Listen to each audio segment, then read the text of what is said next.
Nós estamos aqui hoje para dar para vocês aqui uma real noção da importância da proteção patrimonial, tá? Muito se falava de blindagem patrimonial, hoje não se fala mais em blindagem patrimonial, mas a gente fala de proteção, que realmente o Ricardo vai falar um pouco mais, mas o que eu quero dar ênfase nisso é para que a gente que está aí trabalhando, batalhando, conquistando, não tenha nosso patrimônio aí exposto e possa sofrer qualquer tipo aí de ação e que venha a ter um problema aí mais sério sobre isso, né, Ricardo? Exatamente, Sidney. É um conceito, não é recente, é um conceito antigo que foi muito difundido com o conceito de blindagem, que é algo que eu particularmente não gosto, não acredito nesse conceito.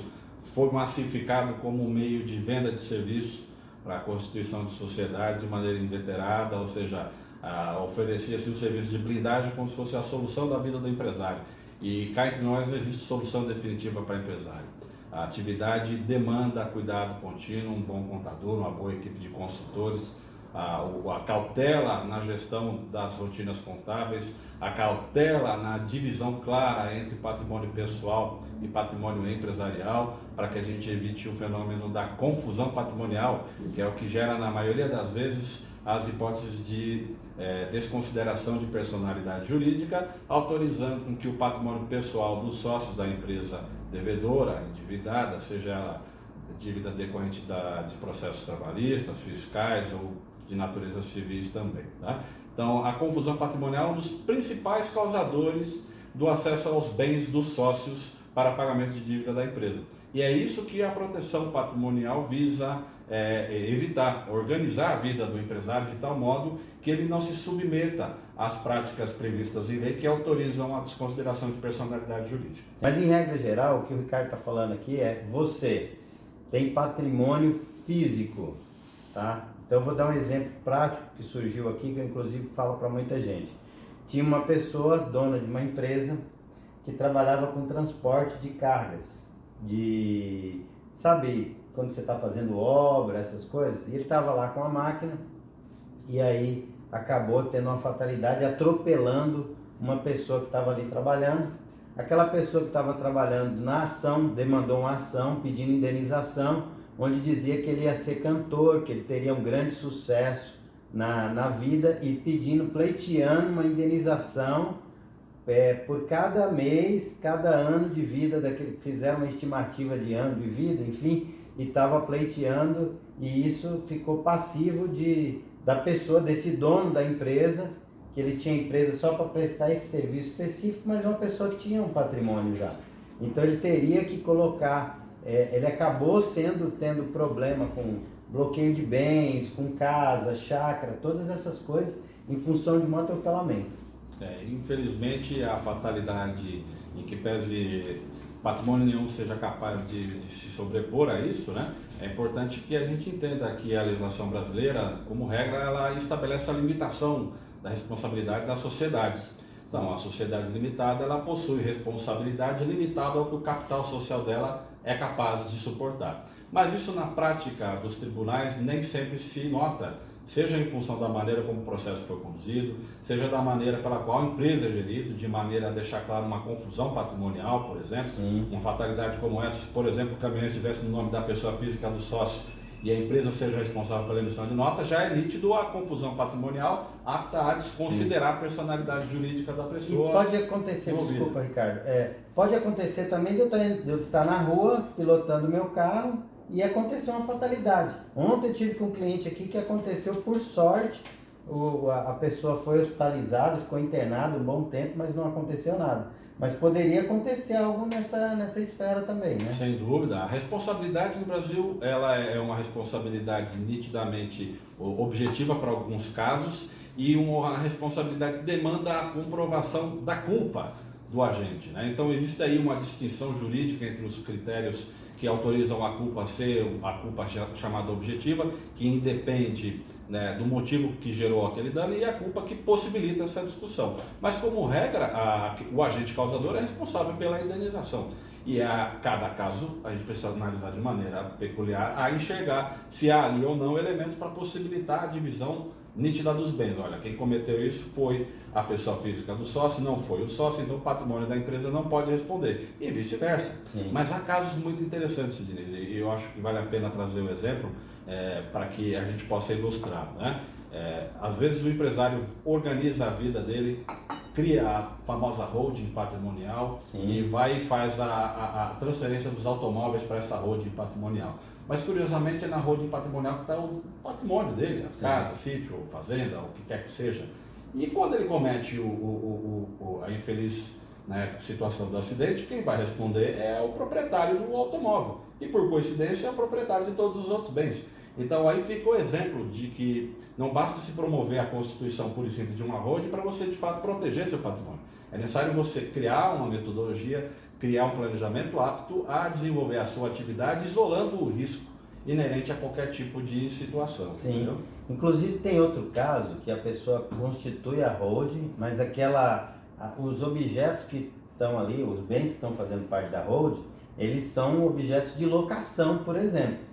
Então aí já inviabiliza, porque qualquer problema que tiver com o locatário, ele pode ingressar com a ação e aí eu acabo expondo meu patrimônio. Naturalmente, é o que a gente falou no começo, a história da confusão patrimonial, que é um dos principais causadores da quebra da possibilidade de você sustentar a limitação da responsabilidade da sua empresa. É importante que o empresário, o empreendedor, tenha em mente que você precisa dividir muito claramente operação e patrimônio. Sim. Essas duas figuras são totalmente incompatíveis. Sim. E na maioria das vezes elas estão ali misturadas. É a história do caminhão que atropelou e levou à fatalidade da morte da pessoa, do pedestre. De quem era o caminhão? O caminhão era da pessoa física e a empresa que prestava o serviço era naturalmente uma pessoa jurídica. E como é que fica essa situação no dia a dia? Como é que essa confusão na prática representa a exposição do patrimônio do empreendedor? Então é essa visão que todos nós precisamos ter claramente. E não há metodologia específica que seja coringa, não há a fórmula certa. Por isso que eu digo que eu sou totalmente contrário à ideia de blindar de bem, porque não existe blindagem. Cada situação requer uma análise, requer uma recomendação específica. Sim. Particularmente aqui, a gente, no caso da operação em si, porque se a pessoa ela não pode movimentar, tá, a empresa, ou seja, eu tenho uma empresa patrimonial que ela tem um imóvel lá que serve para alocar, mas se eu estou impedido, ou teoricamente eu não posso movimentar ela, uma das sugestões que a gente faz para que realmente isso aconteça é uma parceria com uma outra empresa que faz toda a parte de movimentação, locação, manutenção e zeladoria desse bem, tá? Existe essa possibilidade, Ricardo? Existe. No mundo dos negócios, a liberdade de contratar é plena, desde que o objeto a contratar não seja ilícito. Sim. Né? Então, a legislação nos trouxe a possibilidade de dispor de qualquer objeto, de qualquer forma de negociação, e os contratos estão aí para regular muito bem essa situação. Então, sim, é possível, analisadas as peculiaridades, se implementar essa estratégia. Tá. Quais são os principais motivos para proteger meu patrimônio? O principal motivo, Sidney, eu vou dizer sem medo de errar, pelo tempo de caminhada que a gente já tem e a gente enxerga, é a preocupação do empresário, da empresária que acumulou patrimônio com o evento morte. Como administrar o patrimônio sem que o gerador, sem que o criador daquele patrimônio esteja presente para ajudar nas decisões. Então, a proteção patrimonial, a organização desta finalidade, visa justamente estabelecer critérios claros de como conduzir a vida do empresário, da empresária, depois que ela não estiver mais aqui. Então, hoje eu digo para você que a esmagadora maioria das consultas que a gente recebe é no sentido de organizar o patrimônio com vistas a evitar que o evento morte cause a interrupção da atividade empresarial, por exemplo. Que no caso, às vezes, é um casal que é dono, detém um patrimônio, às vezes só o marido toca ou só a mulher toca, aí tem os filhos, aí tem os genros, aí tem um monte de coisa, e aí a pessoa morre, não sabe como é que vai fazer e acaba tendo custos, né, uma série de problemas. Exatamente, eu costumo dizer o seguinte, naturalmente esse tipo de questão é muito mais comum com o público de idade acima dos 50, 60 anos, tem maior preocupação, não que seja a regra, temos muitos jovens empresários também com essa preocupação, mas sempre quando o empresário me faz a pergunta se eu acredito que ele mereça se submeter a um processo de proteção patrimonial, eu faço a seguinte pergunta para ele: o que ele acha de quando quiser dispor de um bem, de uma casa, de um carro, de um sítio, da fazenda, ter que pedir autorização do genro ou da nora? Ele diz: como assim, Ricardo? Eu falo: exatamente dessa maneira que a gente vai conduzir a tua situação. Se faltarem, na hipótese, a sua pessoa, ou se faltar a sua esposa, você vai ter que pedir a opinião e a assinatura do teu genro, da tua nora, ou a sua esposa, no caso da sua falta. Sim. Então, se ele entende que essa dinâmica de gestão do patrimônio é adequado para tudo que ele construiu, ótimo, ele não é uma pessoa para a qual se recomenda a proteção patrimonial. Mas se ele acha que a decisão cabe apenas a ele, no caso da falta da esposa, ou apenas para a esposa na falta dele, aí sim é o caso de se submeter a um planejamento patrimonial mais bem alinhado com a situação que a empresa dele ou o patrimônio dele eventualmente venha a dispor. Entendi. Ó, a gente falou aqui dessa questão de causa-morte e tudo mais, tá? Mas existe a questão de proteger no caso de uma ação ou não de estar protegido de forma nenhuma? Olha, por exemplo, eu tive um problema na minha pessoa física, os meus bens estão na hold. Tem mais dificuldade de acesso ou não tem? Isso é lenda? Como é que se considera isso? não é lenda não. Na prática, o que você tem é a divisão clara entre a operação empresarial e o patrimônio. Isso você faz através de pessoas jurídicas, seja elas constituídas sob a forma de limitada ou de SA. E naturalmente, como a gente falou aqui mais de uma vez, existe a limitação da responsabilidade. Limitação da responsabilidade daquela empresa que gerou o problema, ou da sua condição de pessoa física, como é o exemplo que você dá. E o patrimônio da pessoa física não se confunde com o da pessoa jurídica. São patrimônios totalmente distintos, se submetem a declaração de imposto de renda distintos, regimes jurídicos às vezes distintos, titularidade distinta. Então, como regra, funciona. Em todos os casos, a resposta é não. Por exemplo, perante a Justiça do Trabalho, é muito pouco provável que um advogado consiga sustentar que um procedimento de proteção patrimonial seja 100% garantido. Porque a Justiça do Trabalho entende e pratica o direito de maneira exaustiva a atingir aí a satisfação do crédito do funcionário, do trabalhador. Tá. Nem que para isso exista a possibilidade de se desfazer operações contratuais, operações de transferência patrimonial. Por isso a importância de quando se submete a um planejamento de proteção de patrimônio, que você tenha em mente duas obrigações de qualquer que seja o advogado profissional que vai te assessorar. Primeiro, e mais importante, se evitar a fraude aos credores. Para que você possa submeter o procedimento de proteção patrimonial, você não pode dever, você não pode ter protesto, você não pode ter dívidas pendentes de pagamento. Por quê? Naturalmente, a proteção do patrimônio vai visar o quê? Fraudar o pagamento daquela obrigação que você possui com aquele credor. E além disso, que obrigação mais? Na hipótese de essa situação de dívida já ter se convertido numa execução em termos judiciais, processo cuja demanda visa o pagamento obrigatório determinado por uma ordem judicial. Então, se você tiver ou a dívida, seja ela protestada, ou a execução em andamento, você naturalmente não pode se submeter ao procedimento de proteção patrimonial, porque você estará o fazendo em prejuízo do seu credor. Tá. E aí, nessas hipóteses, cabe a ação com vistas a anular toda essa prática elaborada. Então, o que você está me dizendo é o seguinte: ela não garante uma blindagem, mas ela, de certa forma, ela pode em algum momento dar uma proteção a esse bem. Ela, na verdade, atribui a um empresário sério e que tenha o propósito firme de organizar a sua vida, segurança. Tá. Agora, para aquela pessoa que visa prejudicar o pagamento de alguma obrigação por vencer ou já vencida, ele certamente vai estar criando ali um anteparo em que talvez a defesa da parte contrária tenha maior dificuldade de demover, vai ter que comprovar a ilegalidade daquelas ações adotadas pelo devedor, e se lograr êxito e comprovar, vai sim conseguir desfazer. Então, também vai depender exatamente do quê? Do talento, da capacidade, da combatividade do advogado da parte contrária, sim, de comprovar que aquilo ali se constituiu numa fraude. Ok. Bom, quais os riscos que eu sofro sem a proteção? Isso aí já foi falado, seu patrimônio vai ficar exposto, ou no caso da morte, né, de algum dos donos disso aí, vai ficar um pouco mais difícil.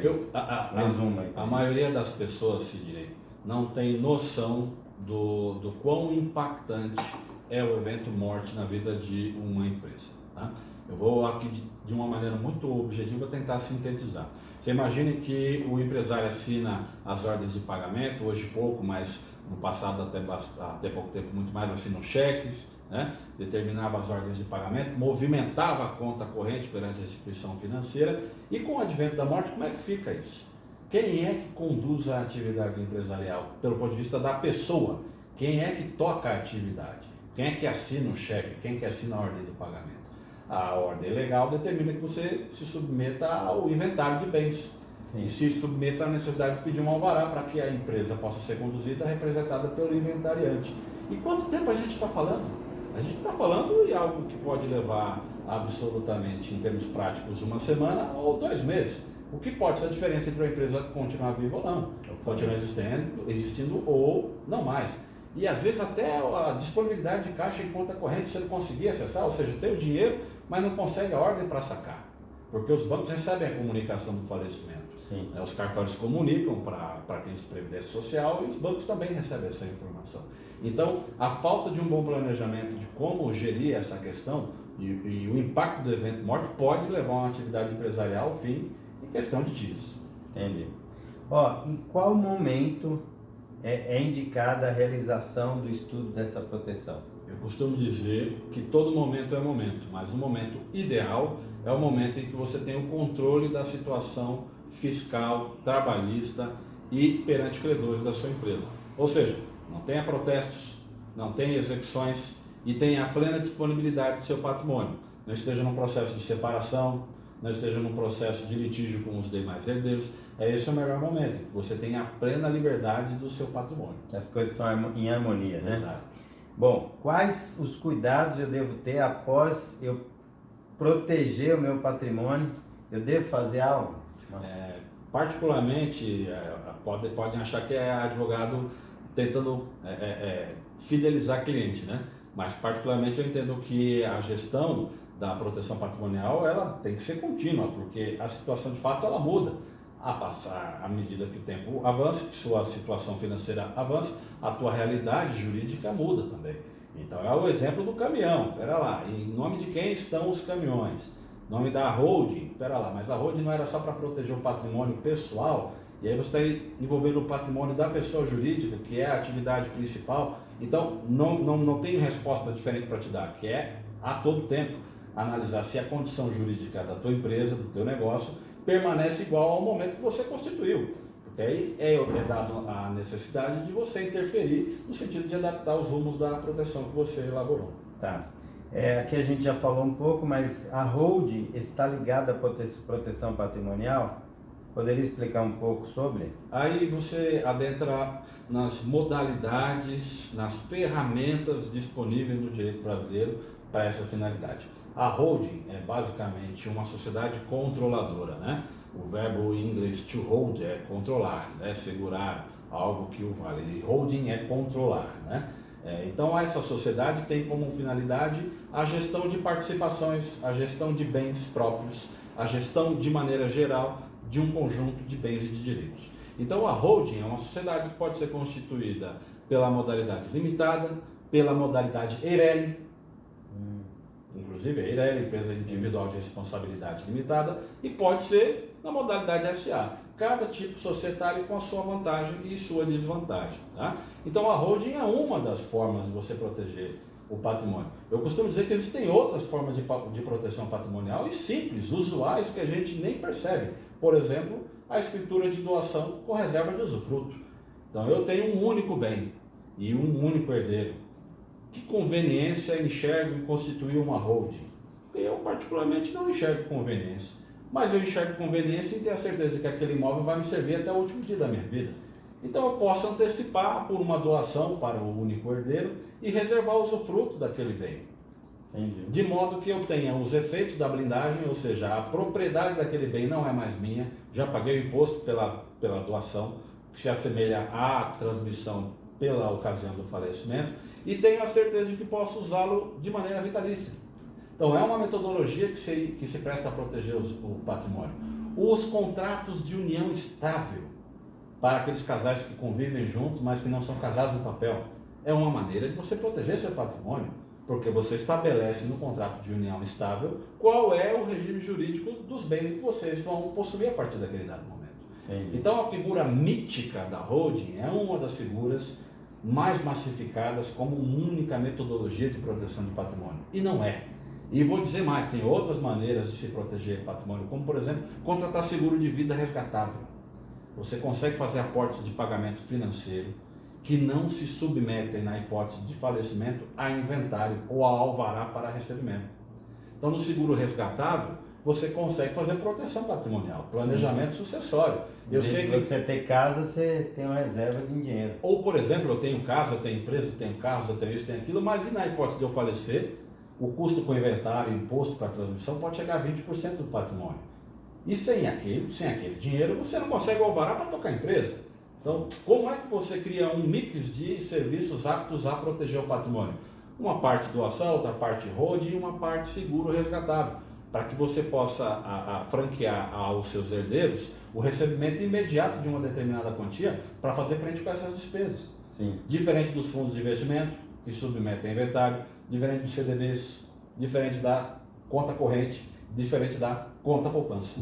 Então essas diferenças básicas que a gente entende, não vou deixar um dinheirinho na poupança, acontecer alguma coisa, minha família consegue usar, vou deixar um dinheirinho na conta corrente. Balela, Sidney. Na hora de acessar, o banco recebe a informação do falecimento, ele bloqueia a movimentação da conta e você deixa a tua família a ver navios. Então o planejamento patrimonial, sucessório, ele vai muito além de deixar um dinheirinho na conta, muito além de deixar uma holding constituída. É um conjunto de ações que você faz para que de fato você tenha certeza de que aquele conjunto de familiares teus de fato vão estar protegidos. A gente sabe que é um assunto meio complexo e que cada caso é um caso, mas a gente sabe que pode ser uma alternativa viável. De resto, fica aqui meu muito obrigado, minha gratidão. Acompanhe as nossas redes sociais, acompanhe o Ricardo, acompanhe o Caio e vamos, porque juntos somos mais fortes, ok?